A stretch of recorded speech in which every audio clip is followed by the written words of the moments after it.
West Africa Culture and Creative Industry Expo for inviting me all the way from Nigeria to come share my experience with the young people in here. We've been talking about young people, and I'm feeling very old. I'm actually also very young. I'm just 43 years old, by the way. It's my first time to Mali, and it's been an amazing journey, spending 2 days here, just seeing what the foundation has actually achieved in the creative space. I'm very delighted to be here. I'm going to be sharing my experience, which is my journey into Nollywood. I came into Nollywood in 1999. I was about 19 when I came into Nollywood. Also for me, it was necessity. It was hunger. Yes, people see me and they tell me I talk like actors, I walk like models. But again, I went to a shop one day. It's a movie studio where you rent films. When the DVDs were really raining, the home video, you have the cassette. So I saw a film, I saw a number, and I called the number. Then I was in Niger State schooling, and the person that answered the call told me I had to come to Lagos. And in Nigeria then, we're talking about 24 years ago, the banks were not the way they used to be. When you put in money in the bank, they give you a piece of paper that is something like this. When you withdraw money, they use red biro, and then when you pay in, they use black biro. So the network was always very bad, and we were using Nitel. It wasn't GSM. So I had to go to the bank to try to get out my money. By the way, I started saving at 16. I had to sell pepper and tomato to pay my way through school to support my mom. My mom was selling food in where they call Kaduna Garage in Niger State. And so I had to put up a small table in front of her shop where I sold pepper. And then whatever I made from the pepper selling, I just put in my small box where you put in money to save. And then after a while, I break it, I take it to the bank. So I opened my very first account at 16. Very ambitious young woman, and still very ambitious up to today. And so when I got to the bank, I was told the network was bad. So I couldn't get out my money. It took me 2 weeks to get out that money. And I tried to call the person who said come to Lagos. For each time I dialed the number, I kept saying all trunks were busy. And so I took a step of faith. I took a night bus, I went to Lagos. And when I got there 2 weeks later, I was told the job was already done. And then I just collapsed on the floor because it was my first time to Lagos. And I had taken out all my savings.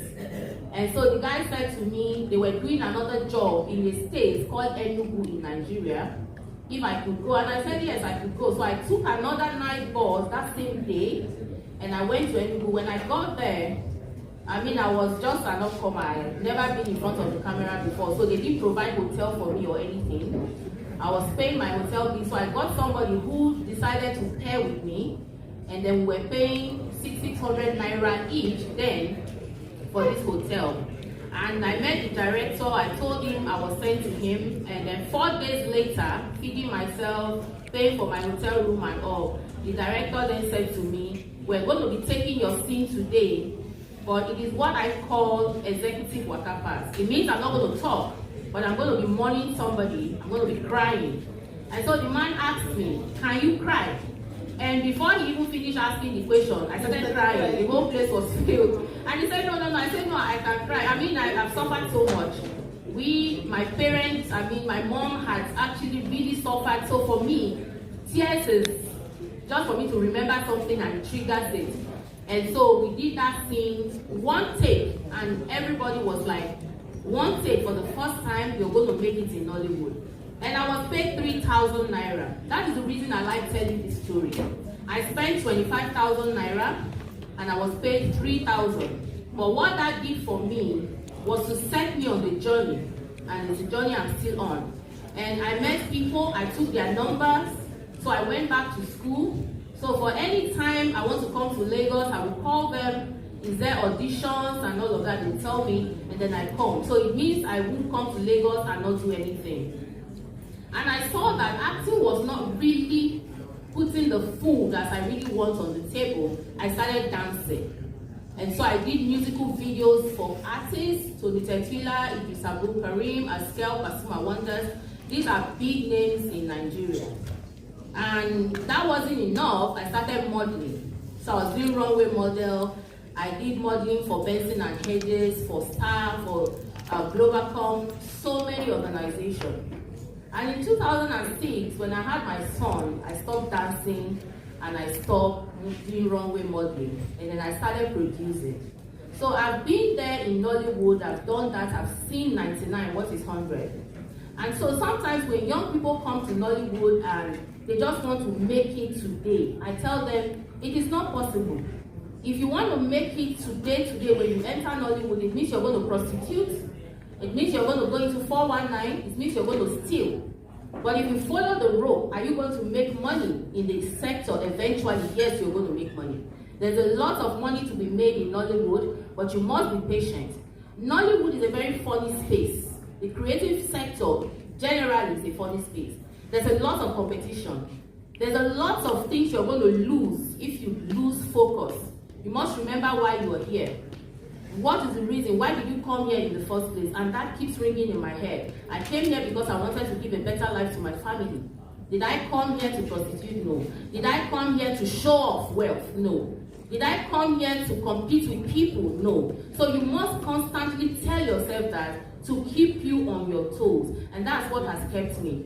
I was in Canada 2 weeks ago, and I was on the round table discuss like this. These were the things we talked about. And I talked about how we must stick to the authentic content. We must create our authentic content always. I mean, why would you want to speak English like an American if you can never be an American? I'm going to speak my English the way I can speak it because I learned it. It's not my language.